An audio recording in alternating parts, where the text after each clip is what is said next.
The engine is starting up. For launch. GC, go. Guidance, go. Fido, go. Prop, go. GMC, go.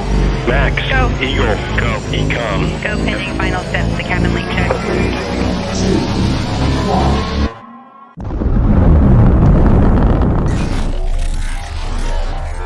Is there anyone here that would like to communicate with us? Can you give us a sign?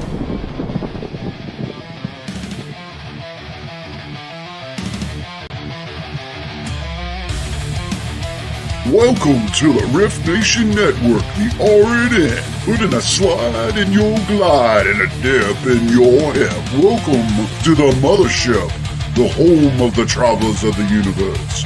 With shows throughout the week, you can find us at Instagram, Twitch, Facebook, YouTube, Spotify, and more. Everything you could want, everything you can need right here, right now. From the paranormal to the supernatural. From comedy to the spiritual. And now, your featured show. Shall we begin?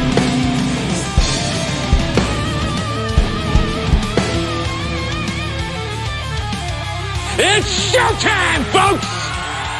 Podcast may contain material that some listeners may find sensitive, offensive, or disturbing.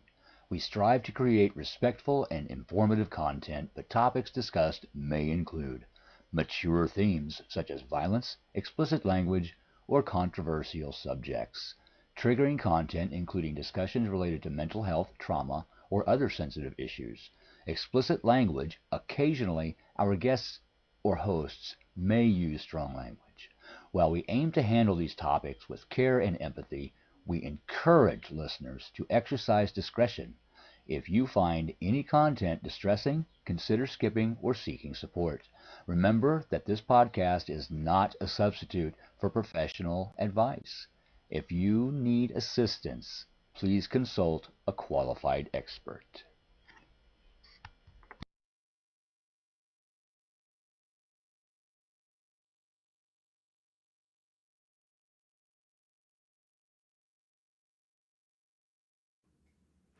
Hello, all my creepy little weirdos. Whoa, I am definitely not helping myself with that leg today.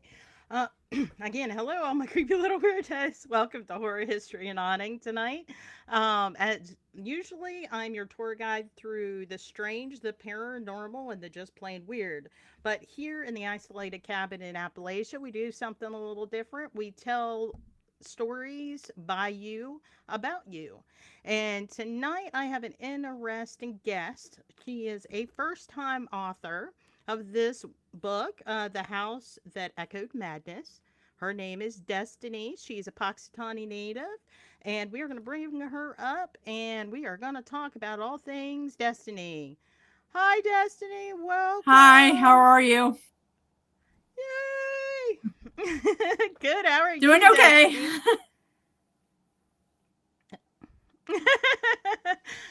We are also both a part of Historically Haunted Booking with Adam Beggins. We kind of know each other. We're part of the Ghosty Girls online, so we kind of talk. We know each other a little bit, but this is the first time we've actually got to speak together, right? I think so.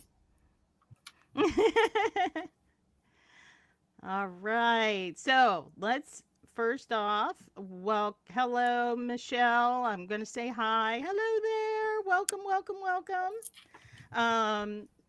So with your book, I'm trying to multitask here and I forgot what I was doing. Oh, ADHD, too many buttons, too many things. Your book, The House That Echoed Madness. I got a copy right here. Woo! It says it's going home has never been more frightening. After years of estrangement, Temple receives a mysterious letter from an aunt she can't remember. A letter beckoning her to a decaying estate where her mother has gone mad. Warned of people disappearing and mysterious experiments gone wrong. But no matter how frightened she may be, Temple knows she has to enter that house to learn the truth. Even it has to deal with ghosts, demons, witchcraft, curses, and pure evil itself. So, what inspired many this book? things, actually. Really? I've always been drawn to the supernatural, and I've always wondered about family curses, because my family has always had the worst luck with a lot of different things and are very superstitious. On my mom's side is Native American, so I grew up being taught how to do Indian, like powwow type magic. And I am a witch, so I've studied a lot of ancestral magic. And growing up, I watched Dark Shadows, like the reruns, all kinds of shows like Tales from the Crypt, Friday the 13th, the series, The Hitchhiker. Those shows inspired me to look into my own background and to use my own experiences to become a horror writer, because I've grown up my entire life in haunted houses. Both of my grandparents' houses were both haunted, and I've always lived in a haunted place. So you come from a very haunted background, it seems. Now, have you ever done any investigations? Or have you just, because I know you like to research locations. I was just wondering if you ever investigated also. The closest thing I've come to investigating is the very house I live in, which is my childhood home. And the basement is the most haunted place in this house. It's the one place that I'm actually very afraid to still go down into. Ever since I was little, my brother and I, we were both terrified of the basement. And of course, my mother and her friends, they would do the Ouija board down there. Oh, and they would, conjure up like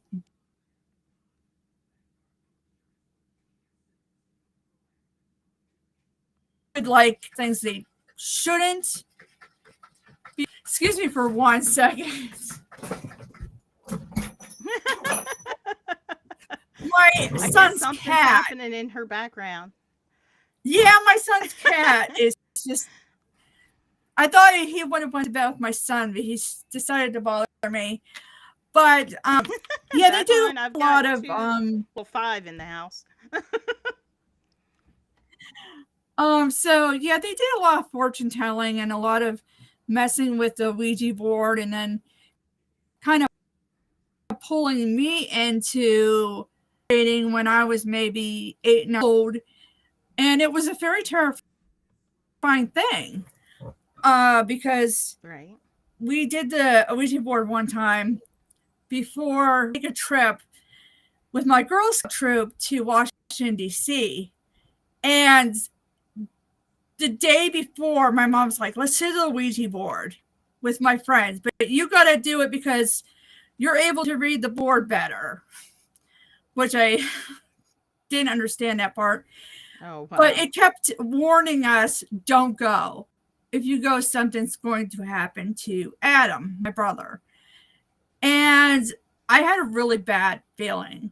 And that night, I was having nightmares. And the next morning, when we got up, I turned off my nightlight and I went to go in and get my shower, and I came back to my room. The nightlight was back on. And I kept turning it off, and it kept turning itself back on. And so finally, my mother unplugged it, and she kind of just stuck it in the closet. But when we went on the bus, the axle broke.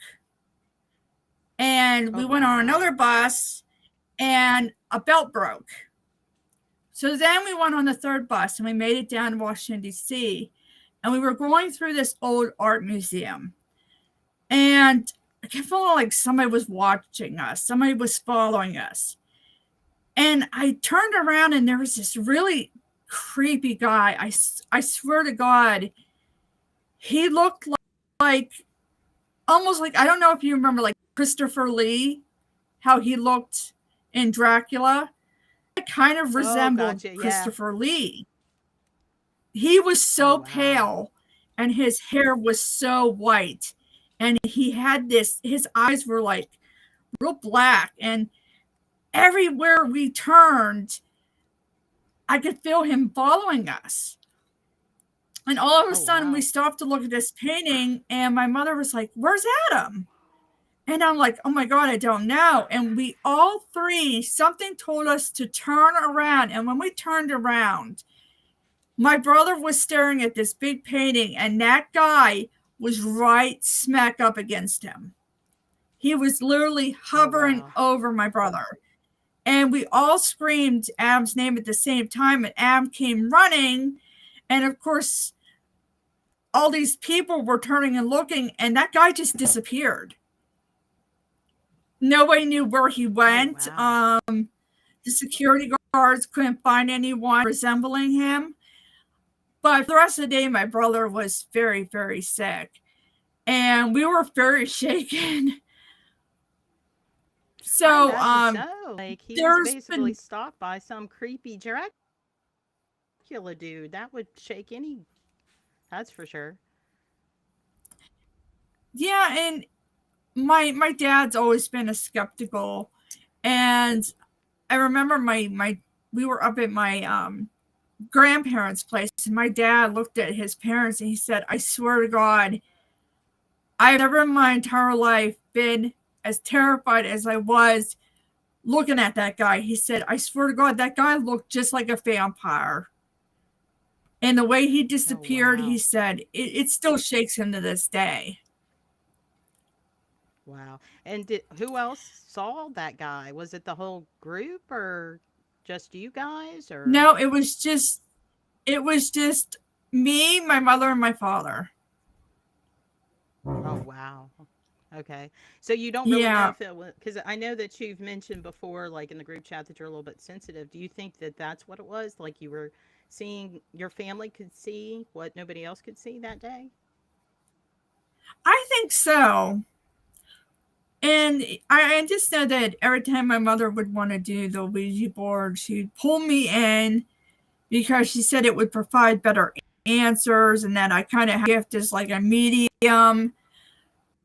But I was always afraid because, and this is why I don't mess with the Ouija boards right now and why I never messed with them once I had my son, because you never know what's going to come through the other side. My Yeah, mother was very friends with true. this one woman who was a witch, but she was into like satanic worshiping. And she was married 4 times, and 3 of the husbands died very tragically. And she said Oh wow. that she wanted their insurance money. So she used her magic to make them go away.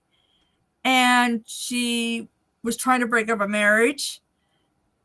She succeeded. Unfortunately, the couple, they were fighting and they ended up in a really bad car accident, and both of them were like brutally killed. And so Oh I my. never liked doing the Ouija board, especially with that woman, because I could sense that she was just evil. Had Because it that seemed dark like other energy to people her. that, yeah, other people that if they crossed her, they would suddenly drop over dead. And I was very, very glad when my mother stopped being friends with her.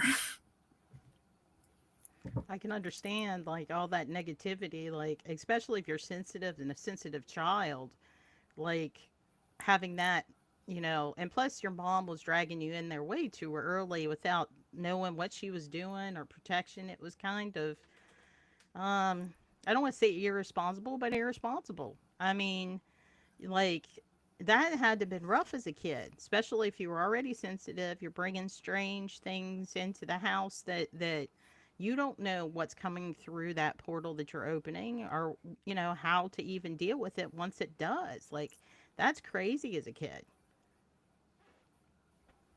It is. And I, like, ever since I was in grade school, I suffer from severe insomnia.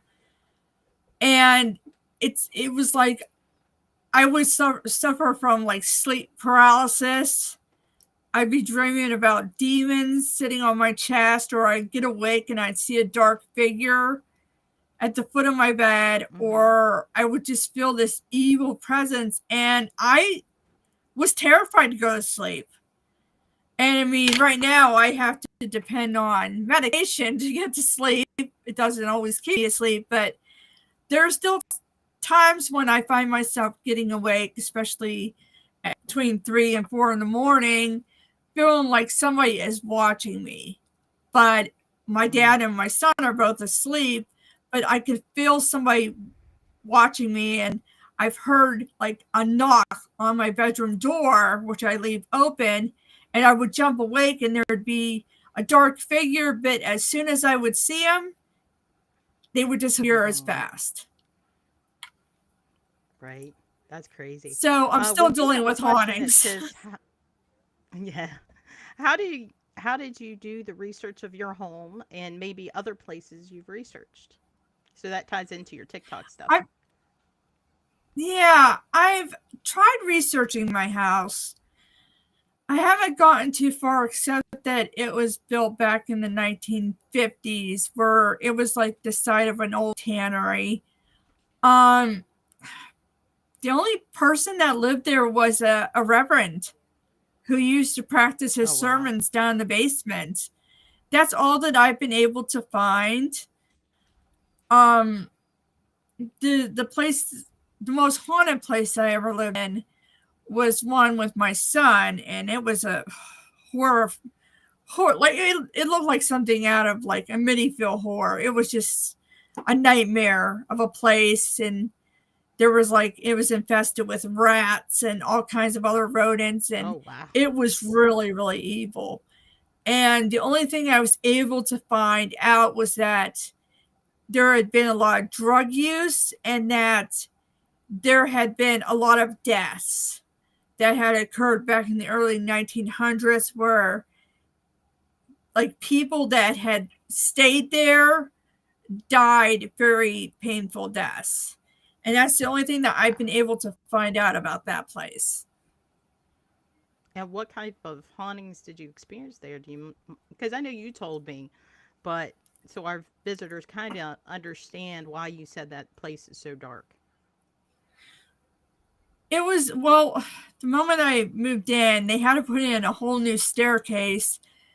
We went up to the one bedroom door which led into my son's bedroom, and there was literally an axe, like it almost looked like the guy from The Shining took an axe and went through the door. But when we moved in, my son was in his bedroom unpacking his toys, and all of a sudden his room filled up with hornets. And I heard them going out of the bedroom, but I couldn't find out where the hornets were coming from. And I called my landlord, and he came, and when he went in there, they were gone. And my son started having horrible nightmares. He said he was like about 8 at the time, and he said, "Mommy, I keep getting awake, and there's these really angry looking people standing around my bed, and they're scaring me. They keep trying to shake me. They keep trying to touch me." And when I would be home by myself, I was working on the computer, and I turned around, and there was a dark figure of a man standing in the doorway. And I jumped up, and he started walking towards my son's room, and I followed. And when I opened my son's room, there was nobody. So every time I was there, I hated being there alone. My mother, she refused to watch my son in that house alone, because even her and my brother, who are both sensitives, could feel there was something evil. My brother, who's an ordained minister, he's like, "This place, there's something evil in here. There's something bad. I'm afraid it's going to hurt you too."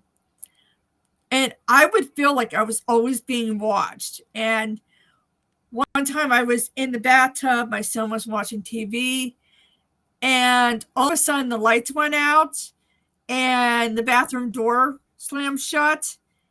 And I was trying to reach for a towel, and I felt like somebody was trying to pull at the towel.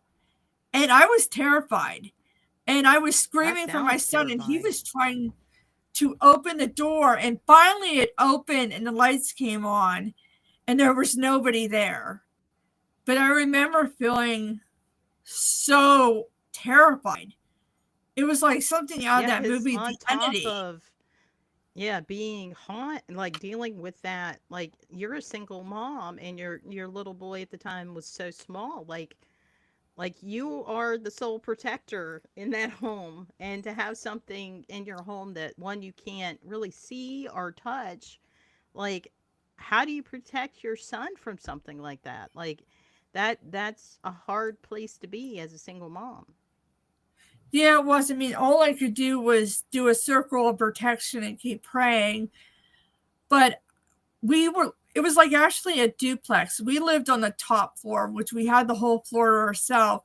And there were 2 apartments down below. And nobody would stay. I mean, people would move in and then they would quickly move out. And I remember asking the one old woman, and she said, "This place is evil." She said, "I have never had so many horrifying nightmares. I've woke up and saw dark figures." And she said, "I swear to God, I felt like I was going to have a heart attack." She said, "I'm getting out of here, and I encourage you to do the same." So at the time, I was dating a guy who was an old boyfriend from the past, and even he felt uncomfortable. He's like, "I've never believed in ghosts," but he said, "There's something really wrong with this place." So he helped me immediately get a new place. And so my son and I were able to move out. They were never able to get anybody else to move back in. The place is up for sale, even though it looks like it's about ready to fall apart. But yeah, that was the most haunted place I've ever lived in, and it still terrifies me to this day. Yeah, it sounds like you had a lot of inspiration for your book with the places that you've lived and things. Um, Most definitely. Yeah. Now, on your TikTok, you do like part it's historical and part it's the haunted stories of locations there in Punxsutawney. I have to ask, do you have a favorite location?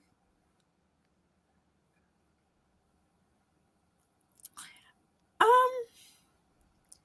no, I've gotten into going around to old cemeteries. The older, the better. Preferably cemeteries where died in the 1700s. I find that very fascinating. I wish that my late grandmother's house, somebody's living in there right now, but I wish that I could have went through there and seen, if I could have felt anything, because it was very haunted as well. But yeah, I continue to try and seek out places in hopes that I could find a way to investigate. And of course, my son wants to investigate as well. So we're both trying to figure things out in our ghost hunting quest. Yeah, trying to get the right arsenal up, that's for sure. Part of it, trying to get the right tools. Like when you research a location for like one of your TikToks, I know that Renee asked earlier, like what's your process of doing that research? Do you do that online, or do you go to like the local library for the genealogy, or how I do you do it online. I do it online, and I also go to our local historical society. And I just kind of keep digging and trying to find out who owned a lot of the houses. I mean, my one grandparents, their house was owned by a pair of sisters who were very eccentric and literally hid money in the walls. Because when my grandparents moved in, they went to tear down the wallpaper, and there was all these $100 bills. And they were That's crazy. apparently, from what I was told, into the occult as well.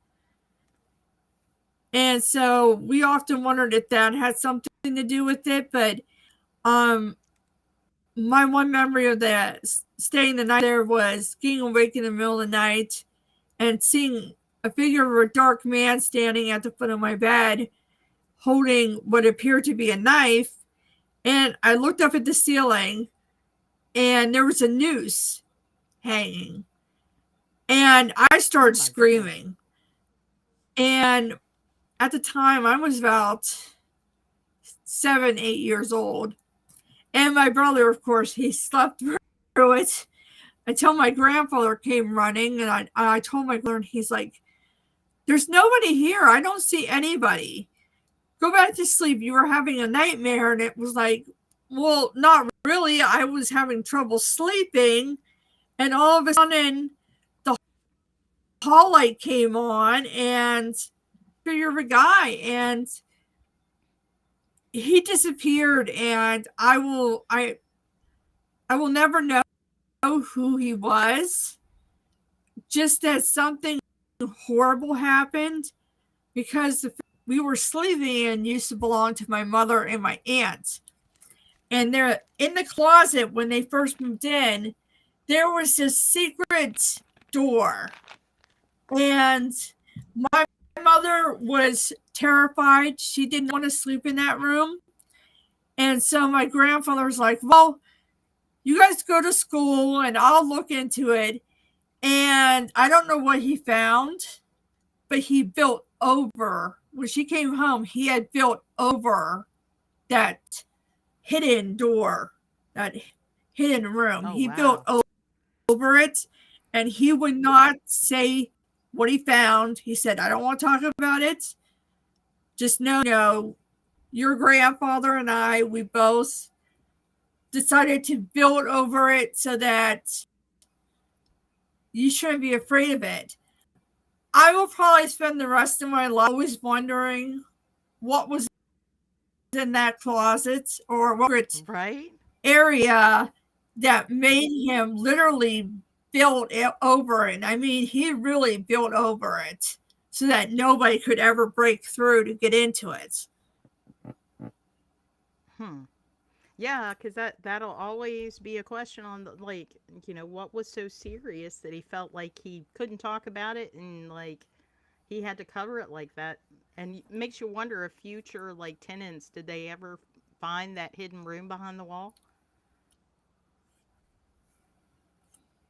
Yeah, I don't know. I mean, there was even a hidden part in the attic that only my grandfather was allowed to go over to because he said, oh, there was a lot of bats.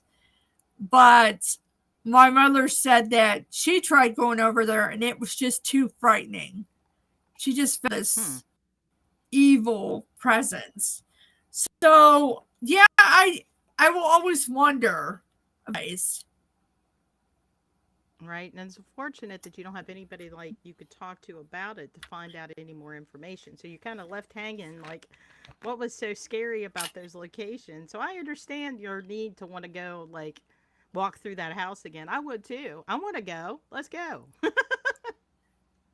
I know. I have tried so hard to try and find out the history, but my aunt and uncle said the only thing they would tell me was on the deed it belonged to those sisters, and then they have no idea who had it before them.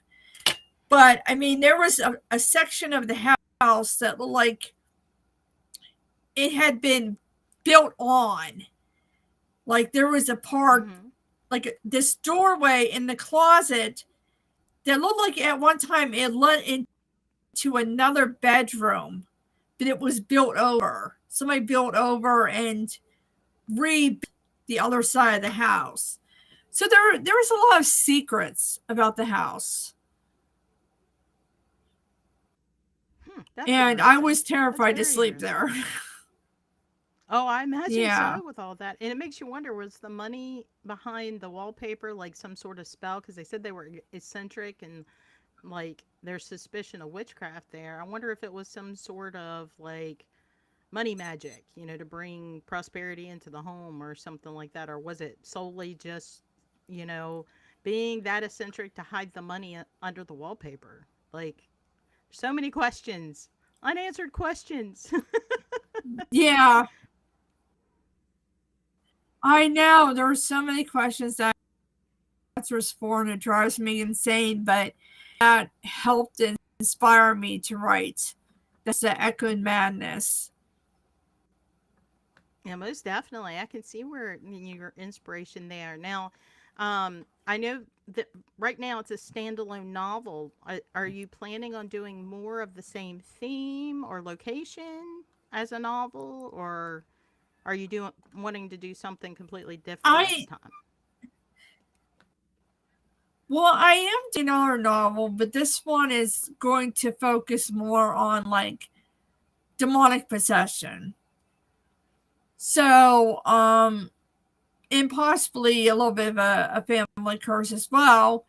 Uh, but right now I've been working on a couple of short stories that I've sent in about like demonic possession and witchcraft and stuff like that. So I've been, kind of busy trying to tackle different projects while trying to write a second book. So yeah, I'm hoping it'll be as good as the first one, and it's going to be a little bit of a change, but still, I might very well have the evil book that was in the House of Echoing Madness may very well show up again. So yeah. Awesome, awesome. Now, like, you're self-published, right? Indie press. I got published through an indie Indie press press. out of the UK. Yes. Okay. And so indie press is more, can you explain that to me? Because I'm unfamiliar with indie press. They're like a very, very small press, and they're in the UK. So it's a much smaller publishing house, but they helped with the editing. They found me a cover art. The thing is, when it comes to getting paid, I'm lucky if I get maybe $2 every couple months, because by the time they take their cut and Amazon takes their cut, that's for me. So, I mean, I was blessed to find them through a connection I made on the internet, and they loved it, and I was thrilled when they said they were going to publish it. So, yeah, I tried to find traditional publishers, but I mean, if you don't know the right people, they won't even look at it. Mm-hmm. Yeah, because there's only so many books that they turn out a year, and the big publishing companies are so overwhelmed with manuscripts, it's really hard to get in there. And I know there's a lot of people that are turning to more alternative publishing, and that's why I was wondering if you were self-published or what, indie, because I've heard people toss around indie publishing before. But I just wanted like clarification for myself, because I'm trying to write a fiction novel myself. Um, so as one published author to one aspiring author, can you give any advice on like inspiration or anything like that? I've just been inspired by what I've lived through, and also by my imagination. And it took me a year while I was living in a haunted house. I was working 2 jobs while being a single mother, but I gave up a lot of sleep to write the book. And I mean, it took me a year and then to edit it. And then it took me 10 years to find a publisher. My advice is Oh always wow. to never Okay. give up. And when you do, like, if you want to write a book, to reach out and make connections, to join different writers groups, because a lot of times they offer you a lot of constructive criticism, because I was able to have people kind of read my book and say, Critique it. okay, could you change a few things? So the whole thing is being patient, making connections, asking for help, and just kind of use your knowledge of ghosts, the supernatural, do lots of research, look into your own background. And, that's the best advice that I could give. That's what I've heard a lot of people say, like, write what you know and write from your life experiences, like inspire your characters off people you know, things like that will help the process. Now, if you ever run into during when you were writing writer's block, was there anything that worked for you? Writer's block, I often deal with that. And, I just kind of start writing down anything that pops into my head. And that's a story. I'll just start writing what I can, and then go back and see what I've written, edit it, and just keep going. If it's too much of a writer's block, I listen to music or I do art. So I try to keep myself busy, and I do the TikTok videos oftentimes with my son. He loves the supernatural as well. So we're just trying to, keep busy doing that. And yeah, I remain hopeful that, I will continue putting out books. Yeah, that's awesome. What always it helps me as a new author is if I'm having a hard time with something, one of two things works. Either do I go for a walk, for like a 30-minute walk, and always make sure like I'm listening to somebody else's book or a podcast or something, but I let my mind wander.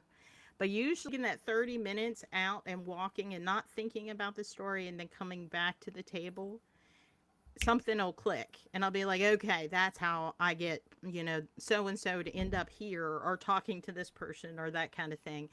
Or what another thing that works is like if I'm at work and I don't have a lot of calls, I'll just sit and daydream and I'll be like, okay, if my characters were doing this, what would they do? Or if they had a first date, what would that be like? Like I would kind of like role play a little bit in my head about my characters, and it gave them kind of structure and background for me. But that's how, I know it's weird, but that's how I get beyond it sometimes. Oh yeah, I do a lot of daydreaming. And I also do a ton of reading. I read a lot, like every single night. I read mainly horror stories by other horror authors, and it helps inspire me when it comes to writing my own stories. Most definitely. I have been through like books, and of course, on the weekends, my dad and I will go to like these old graveyards, and that kind of inspires me too. Wanting to know more about these people and letting my mind wander. So, yeah, daydreaming is definitely a big part of what helps me. Yeah, and I completely agree with what you said. In order to be a good writer, you need to be an avid reader. And that ties into the next question. Tom Baker asked, do you know the Peter Straub books? Because he just finished Ghost Story.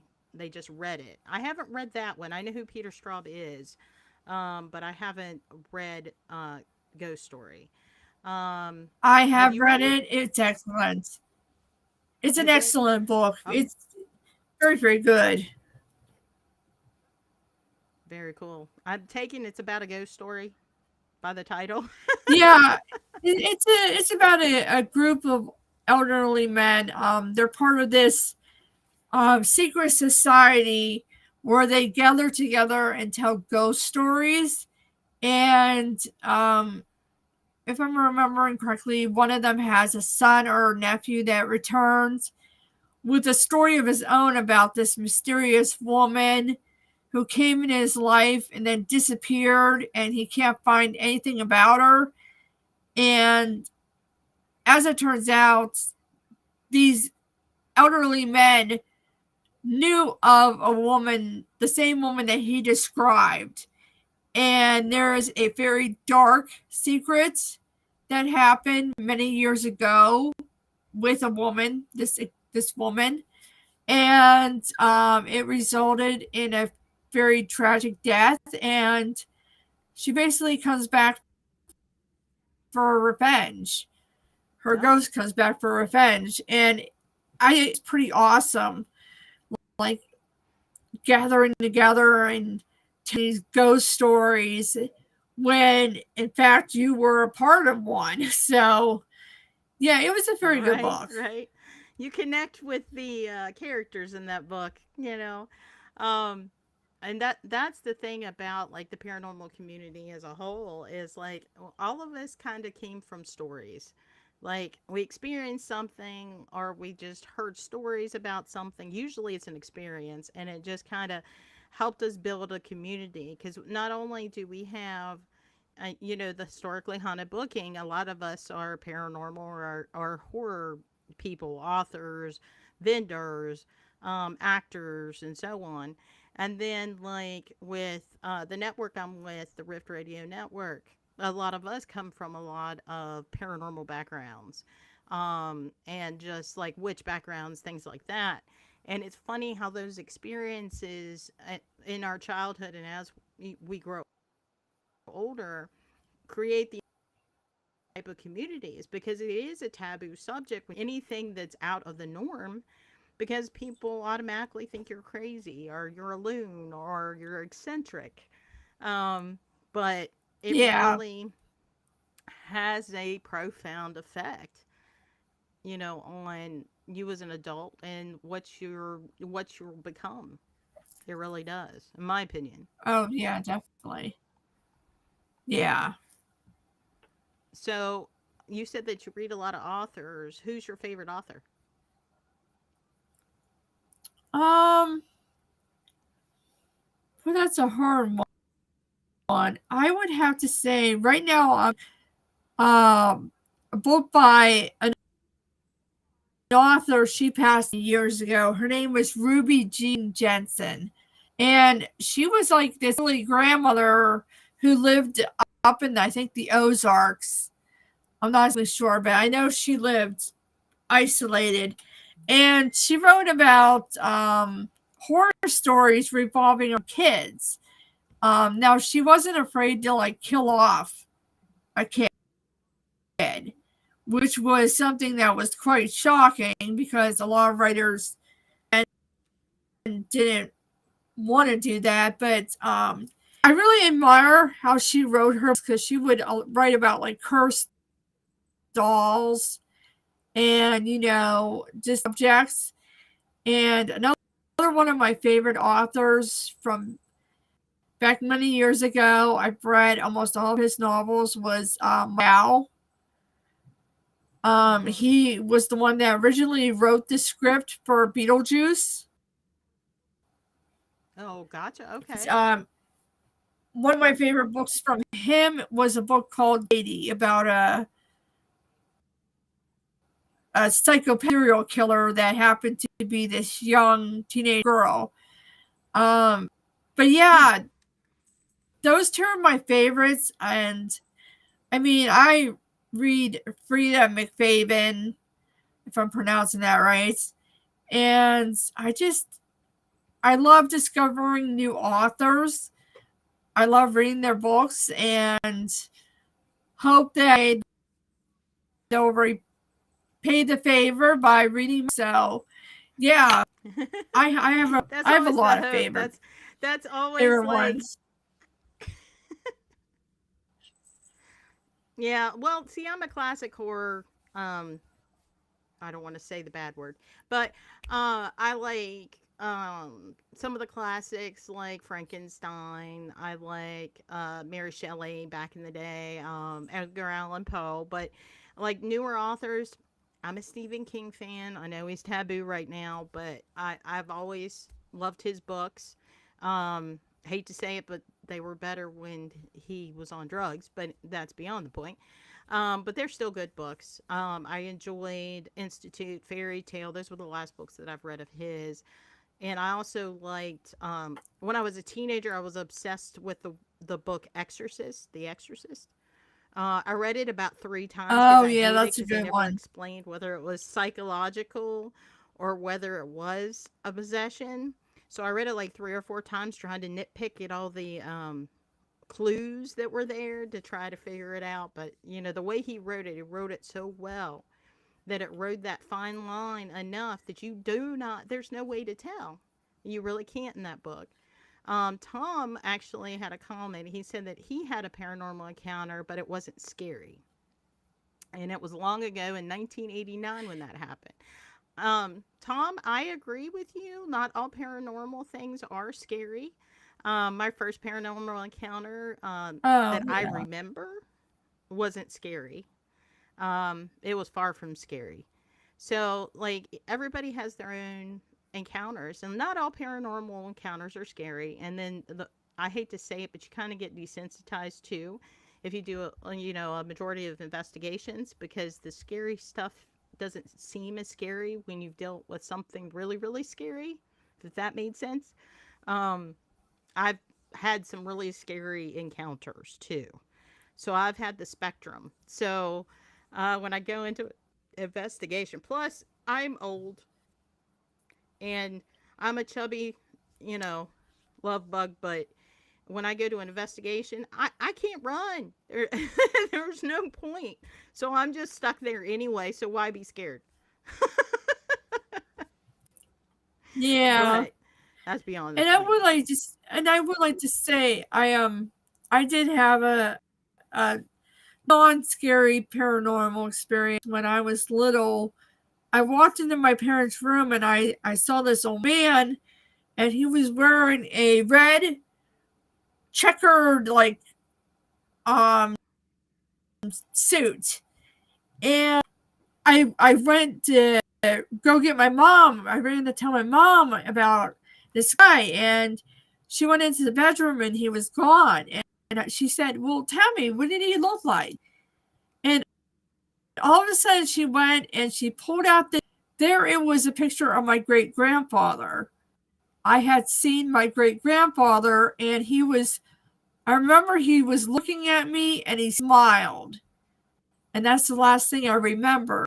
But I've had other circumstances where I'll be laying in bed and all of a sudden I'll feel somebody sit at the bottom of my bed and kind of pat my leg, especially if I'm having like an anxiety attack. And I'll turn on the light thinking, well, maybe it's one of my cats, only to see that it's nobody. There's nobody there. So I have had um, paranormal experiences. Yeah, it's funny you said that because that's basically how like my first paranormal experience that I remember was.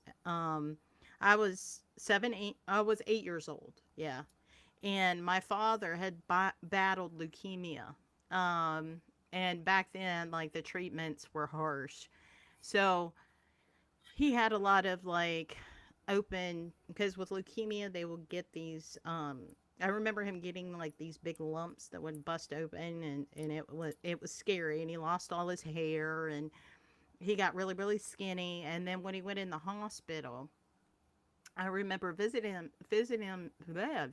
him a couple days prior and being so scared of all the machines and stuff that I didn't want to go in the room. um, which as a kid, looking back on it, I regretted.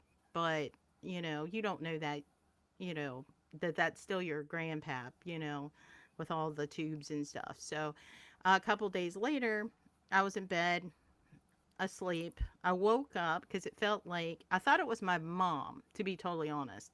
But I felt like somebody sit on my bed, and I woke up and I was kind of looking for her, but I could see where the bed was depressed, but nobody was there. And I smelled my grandfather smoked cigars. He had a thing for cigars, and I smelt his cigar smoke and his cologne because he always wore this Old Spice cologne. that was really popular in the 80s. And um it felt like somebody leaned over, like I felt the mattress shift, and felt him, like it felt like he kissed me on the forehead, and he got up and he was gone. And I cried and cried and cried. And then in the morning, my mom woke me up at like 5 o'clock. And I'm like, because my face was all red and everything. And I was like, I know Grandpa died. He's, she's like, how do you know that? And I'm like, I know. He came and said goodbye to me. I know. He's gone. And of course, my mom started crying, and like, because Yeah. she didn't understand. Um, she was convinced I heard something on the phone, or something.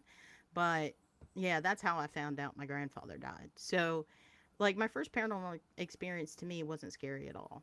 It was very comforting, it was very calming, and I felt like he was saying, hey, it's okay. I get why you were scared, you know, and we didn't get to say goodbye at the hospital, but I'm saying goodbye to you now. So, yeah. And Tom Yeah. actually, he commented again. He said, besides people, whoops, bring it back. Of course, cats and dogs see things also. Yeah, all the time. Like, everyone that's in the Oh yeah. paranormal talk about Yeah. their dog or their Yep. cat, some strange corner just freaks them out, or, but they see a lot of different spectrums of light that we can't see. So, I Oh think yeah. they're seeing stuff more on the ultralight, ultraviolet spectrum or something like that. Um, Obviously, they sense, feel, and hear it. Yeah, because again, they hear different frequencies of sound, different light frequencies, and they're just more attuned. I think cats, in my opinion, are more in tune with like the paranormal than dogs. But I know dogs will respond. Oh I think they yeah. respond more to like scent triggers than anything. And he said, Yeah. My well, in cats dreams, I seem was to another pick up on person in a things. dream, more like being him. And it happened the next day, a deadly accident. Oh, and he didn't know that person. So you had some Mm. sort of premonition. That's wild, Tom. That's wild. Yeah, premonition dreams Wow, that are is another wild. topic that's very interesting. But go ahead. You were saying something, Destiny. I didn't mean to Yeah. interrupt you. Oh, I can't remember what I was even saying. I'm sorry. Just Is that that I have ADHD? noticed that my cats, yeah, my one cat, she's kind of my familiar. She will kind of, I'll hear her kind of cocking her ear in the middle of the night when I'm hearing like this strange knocking noise, or I'm feeling somebody sitting on the bed. All of a sudden, she'll raise her head like she's seeing someone that I can't see. So, yeah, I think animals definitely pick up on things. Oh, yeah. Animals pick up on things a whole lot easier than us humans can, in all shapes and sizes, whether it be, you know, in this world or in the paranormal world. They have so many more senses and sensitivities that we can't even fathom. But I'm looking at my cat because she's never far away from me when I'm home. And it's funny that you said that like your cat was your familiar, because my boyfriend's always referring to Raven.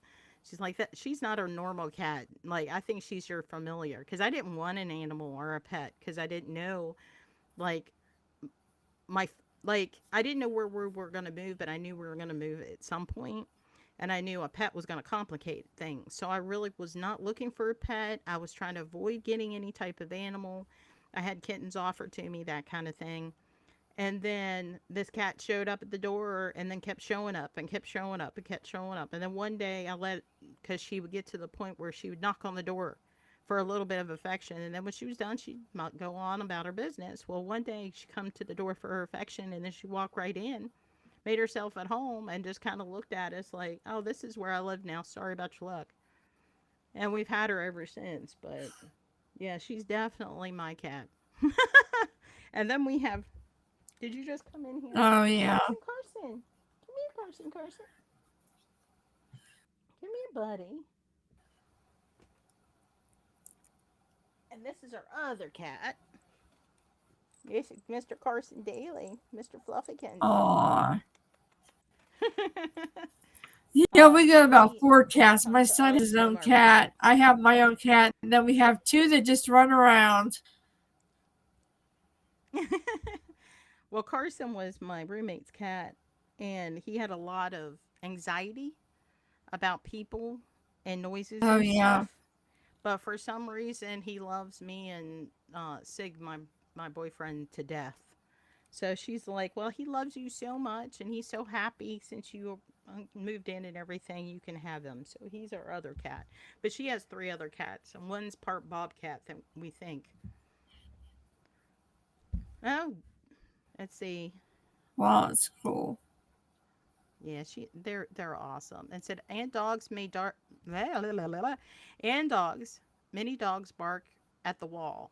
Many videos on YouTube. Yeah, there's a lot of videos of that on YouTube because I think they sense something that we can't. They suddenly get up and start barking at nothing. It's just logic. Yeah. And if there's a presence, an animal must sense it. It's their instinct. Unless they're familiar with what's going on, because I've seen situations where there is like a presence, but it's something they're more familiar with. And a lot of people, they don't understand that animals have feelings, especially dogs, and they get very bonded to their owners. And that's why some dogs will go repeatedly to their owners' grave sites, or they'll go to specific locations where they're used to seeing their owners, and they mourn that death. And sometimes if there is some sort of haunting where it's a familial type of connection, I've seen them not respond negatively. It's more of a waggy tail, happy, like, hey, there you are again. How you doing, my friend? Type of reaction. So it's not always a scary thing. Yeah, I agree. All right. Now, I understand you're finally doing a book signing there, Destiny, and it's going to be at Punxsutawney, correct? Yes. Yeah, This it's is your first actually ever book happening signing? during what my first book signing. Yes, it's actually falling on a good day because the 11th and 12th is our Wojak weekend, where we celebrate not only the groundhog but its connections to the Native American heritage of the town of Punxsutawney, and it's also Punxsutawney's 176th anniversary. So, Awesome. yeah, I will be actually having art in a gallery, and then that evening doing a book signing. So, it's going to be a pretty interesting weekend. That's awesome. Where is your art gallery showing going to be, and where is your book signing location going to be? Well, our art gallery is in Punxsutawney. It just got established. It was an old building. We had to put a lot of work into it. But that's going to be our official gallery where our artwork will, remain in there. And there was the owner of a local greenhouse is the one that reached out to me and asked me if I would be interested in doing a book signing and a Q&A, and I said absolutely. So she set that up, and it's going to fall on the Wojak weekend when there's going to be a lot of people out and around. So crossing my fingers that it goes well. That's awesome. Yeah. But what I was trying to get, because the viewers, in case they wanted to find these locations, is it going to be at a specific location they can find? Basically in Punxsutawney. That's where it's taking place, is in Punxsutawney, Pennsylvania. Yeah. Okay. It's just a small town where you can just ask, like, hey, I'm looking for the art gallery and the greenhouse. Is it down the road a piece and to the left, or what? Yeah. Yeah, it's in Punxsutawney for right now. But I had to, one day move and do more book signings in bigger areas, maybe near the city or in other towns, places where I can meet more people. Most definitely. You'll have to check out some of the conventions and stuff we've been doing this year. I'm definitely going to be doing more next year. Now, Tom had one more comment here. Tom says, yes, you're right. And maybe if they know or befriend a ghost, they wouldn't bark. I agree. Like, maybe if it's a friendly ghost, maybe they talk when you're not there. Who knows? But I do agree with that. Now we're coming close up Yeah, to the it's a hour, believe possibility. it or not. Like we are at 10:30. So make sure with Destiny, and you wonder how. And Tom said, and you wonder how much cats have seen in their lifetime, but maybe friends on the area have ghosts or presences. Yeah, I agree. And also, you got to remember that cats have 9 lives, so who knows what they've seen in their past lives, right? Hi, Cody. We're getting ready to close out, my Absolutely. friend, but thank you for stopping in. Yeah, it depends, right? I gotcha with autocorrect. Um, but Yeah. if you make sure to check out Destiny's book, The House That Echoed Madness. You can find it on Amazon. You can look it up directly by the title because I did that just to make sure, or by her name. Check out her author profile.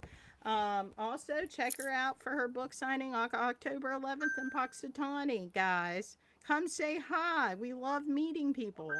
Yeah, Cody's like better late than never. Sorry I missed it. Work had me tied up. That's fine, Cody.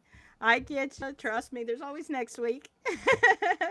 And it depends on where a cat lives. That's Tom Baker. Yeah, I agree. I agree. Um, but make sure you check out her book. Most definitely keep a lookout when she finishes that second book. Or you're actually, I think, part of the anthology that I think I'm writing a story with too. That we won't talk about that yet, but there might be an anthology where Yes, I one of believe the so. stories are in it. Yep. So I'm Yeah. being yelled at. It's time to wrap up. So thank you, Destiny, for visiting. I appreciate your time and your energy. I really do. So thank you so much. I'm going to Thank put you. you over into the back lot. Love you. Mwah. Okay, thank you. Yeah. Oh, I clipped her off too soon. Oh my God. I just want to take a minute. Like I said, she's going to do her first official book signing October 11th. Please check it out there in Punxsutawney if you're in the area. And as always, I just wanted to say thank you for watching. I do appreciate it. Everybody that chimed in chat, I appreciate you. I love you so much. And as always, thank you for watching and sweet dreams. Bye bye. Oh, wait a minute. Bye bye. The engine is starting up. Mr. Launch.